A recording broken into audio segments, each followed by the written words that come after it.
भक्ति हो जाती है इंसान के अंदर। वो अंधभक्ति में ये देखता नहीं है कि मेरा बाप कौन है, तेरा बाप कौन है। एक हुक्म करा कि मेरी प्रेस में कोई महिला नहीं आएगी। भारत सरकार ने मान कैसे लिया? जान से प्यार करता है, जो भारत के लोकतंत्र से प्यार करता है, जो भारत की 140 करोड़ जनता से प्यार करता है, वो सब विरोध कर रहे हैं उस चीज का। ये जो बैन किया गया महिला पत्रकारों को, इस पर विवाद चल रहा पूरे देश में। देखिए, तालिबानी जो थे वो हैं, वो महिलाओं को एक तरफ रखते हैं, वो महिलाओं का सम्मान नहीं करते। वही जब वो यहाँ आए तो उन्होंने यहाँ भी वही तालिबानी सोच लागू कर दी। हमारी सरकार देखती रही, उन्होंने उनके एजेंडे को यहाँ भी लागू कर दिया। और यही सोच आरएसएस की है। आरएसएस में बताओ महिला कहाँ है? तो आरएसएस और तालिबान सोच एक सी मानी गई, एक सी है दोनों। देखने में तो यही लग रहा, क्योंकि हमारा देश में आधी आबादी महिलाओं की है। एक तरफ देश का प्रधानमंत्री कहता है कि महिलाओं को हम जो है आरक्षण देंगे, और एक तरफ महिलाओं को किसी से सवाल पूछने का अधिकार नहीं है। तो फिर उनके आरक्षण का फायदा क्या है? ये सोचो आप। हमारे प्रदेश के, उत्तर प्रदेश के मुख्यमंत्री जब विधानसभा में खड़े होते हैं तो तालिबानी सोच बताते हैं, और आज उत्तर प्रदेश में उनका स्वागत किया जा रहा है तालिबानियों का। तो ये दोहरा चरित्र जो आता है देखने में, ये देश के लिए घातक होगा। कुछ लोग ये कह रहे हैं कि महिलाओं को प्रेस कॉन्फ्रेंस नहीं किया गया तो उसका विरोध किया, लेकिन नेशनल मीडिया में कुछ चला रहे हैं कि जब देवबंद जा रहे हैं तो उसका विरोध क्यों नहीं राहुल गांधी? किसने भेजा देवबंद तालिबानियों को? देखिए, जो भी कोई विदेश से आएगा, वो चाहे यहाँ टूरिस्ट पे आए, चाहे वो सरकारी मेहमान बन के आए, तो वो भारत सरकार की जिम्मेवारी होती है कि उसे कहाँ जाना है, कहाँ भेजना है, कहाँ उस पे जाने पे बैन लगाना है। तो ये सब उनकी सोच है।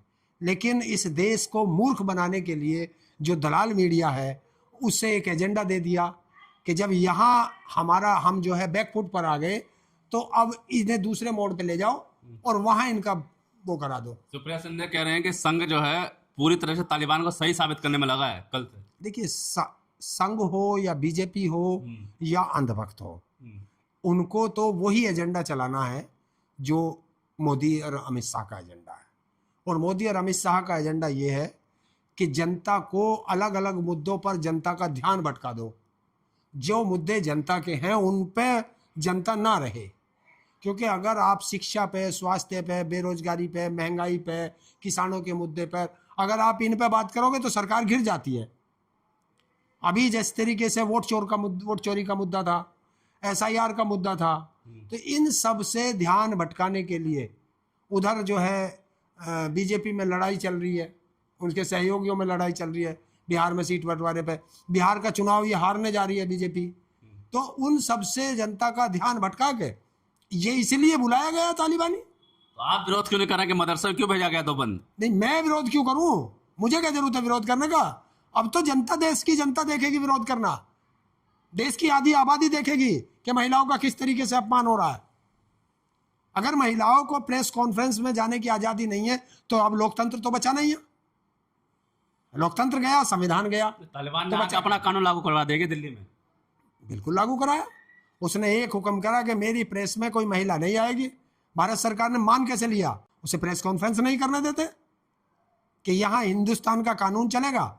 लेकिन प्रेस भी उन्हीं की, मेहमान भी उन्हीं का, और आदेश भी उन्हीं का। अखिलेश यादव ने भी मुख्यमंत्री योगी आदित्यनाथ पे तंज कसा है कि वो तालिबान के लिए क्या क्या कहते थे, अब तो उन्हीं के मंत्री तालिबान के विदेश मंत्री को रिसीव करने जाते हैं। देखिए, एक वो गाना था ना, कौन सा, गैरों पे अपनों पे सितम गैरों पे करम, ए जाने वफा ये जुल्म ना कर।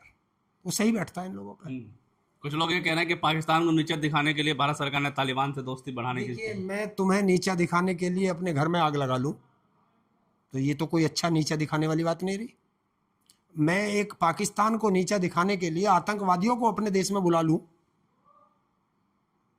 तो ये कौन सा वो है? और अपने देश में बुला करके उन आतंकवादियों का कानून अपने देश में लागू कर दूं तो फिर हम अच्छे हैं या हम दूसरों के नकलची हैं? तो हम तो बेकार साबित हो चुके, क्योंकि हमारी कोई आइडियोलॉजी नहीं है, हमारा कोई चरित्र नहीं है, हमारा संविधान नहीं है, हमारा लोकतंत्र नहीं है। फिर तो तालिबानियों का लोकतंत्र हो गया ना यहाँ। दो रुख बढ़ रहे हैं, कह रहे लगातार पूरा विपक्ष जो है इसके विरोध में है। विपक्ष नहीं है, जो भारत से प्यार करता है, जो हिंदुस्तान के संविधान से प्यार करता है, जो भारत के लोकतंत्र से प्यार करता है, जो भारत की 140 करोड़ जनता से प्यार करता है, वो सब विरोध कर रहे हैं उस चीज का।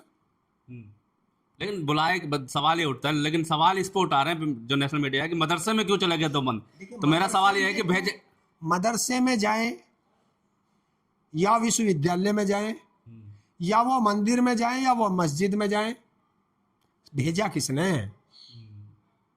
आप मुझे बताओ, कोई मदरसे वाला उसको लेने गया हो दिल्ली में, कोई यूनिवर्सिटी वाला उसे लेने गया हो दिल्ली में, कोई विपक्ष का नेता उससे मिला हो दिल्ली में?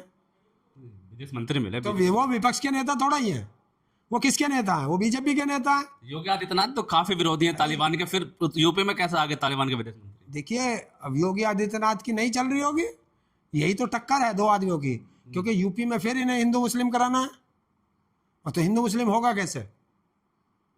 समझ में नहीं आता। कभी भारतीय जनता पार्टी के समर्थक या प्रवक्ता तालिबान के विरोधी होते हैं, आज तालिबान के समर्थन कर रहे हैं। जो बीजेपी के प्रवक्ता हैं वो तो भट्टे के मुंशी हैं, उनके हाथ में तो जो कागज दे दिया उन्हें तो वही बोलना।